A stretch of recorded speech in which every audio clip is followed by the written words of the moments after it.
Hello mga kaibigan! Welcome ulit sa aking channel, ang Aling Kusinera. At ngayon, tuturuan ko kayo kung paano magluto ng sinaing na tambakol sa tuyong kamyas.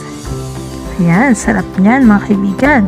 Siyempre, kailangan natin ng tambakol na isda. Ayan, linisan natin to at hiwa-hiwain. Lagyan natin ng asin para sumipsip yung lasa niya sa isda. Ayan. Ngayon, kuha tayo ng kamyas. Ito po ay may nabibiling ganito sa palengke, dried kamyas or tuyong kalamyas. Pero dito sa amin sa probinsya, pinapatuyo lang namin to. Nangunguha kami sa puno at ibinibilad namin sa araw para siya ay matuyo. Ayan, kailangan natin hugasang mabuti yung tuyong kamyas. Ayan, hugasan ulit natin ng isa pang beses. Ayan, at pag nahugasan na natin, ready na natin siyang ilagay sa ating palayok. Yan, isapin natin siya sa pinakailalim ng palayok. Diyan natin ipapatong yung isda. Lagyan din natin ng bawang. Kaso iisang bawang pa lang. Hindi ako nakapagpabili. Bibili pa. So dadagdagan ko siya mamaya. Ayan, at ngayon ilagay naman natin yung ating isda, yung ating tambakol. Bini ako yung ulo. Yan. So ilagay natin siya isa-isa.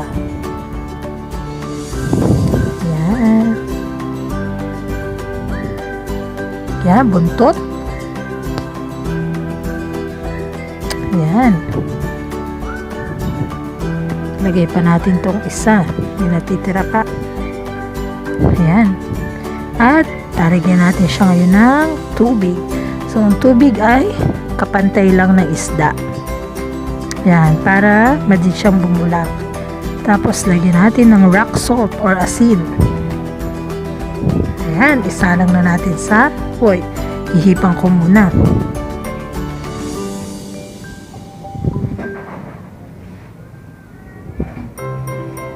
Ayan, malingas na siya.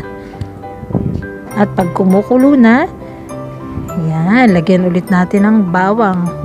Pahabol, nagpabili pa ako sa tindahan. Ayan, at lagyan natin ng soy sauce or toyo para kumulay pula yung ating isda. Ayan. At lagyan ulit natin siya ng tubig. Ito yung tinatawag na pangalawang banto. Ayan. Mukulo. Bango. Sarap. Tingnan ulit natin. Makalipas ang kalahating oras. Ayan. Lalagyan ulit natin siya ng isang basong tubig. Alam nyo po kasi yan ang pampaalis ng lansa kapag nakailang banto na. At lagyan din natin ng isang kutsaritang asukal. Ayan, hayaan natin bumulak. Takaloban na lang ulit natin. At tingnan natin ulit. Makalipas ulit ang ilang minuto. Ready na ang ating sinaing na tambakol.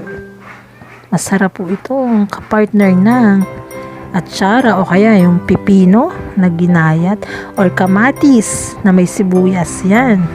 So, thank you po. Don't forget to like, comment, share, and subscribe. Thank you guys!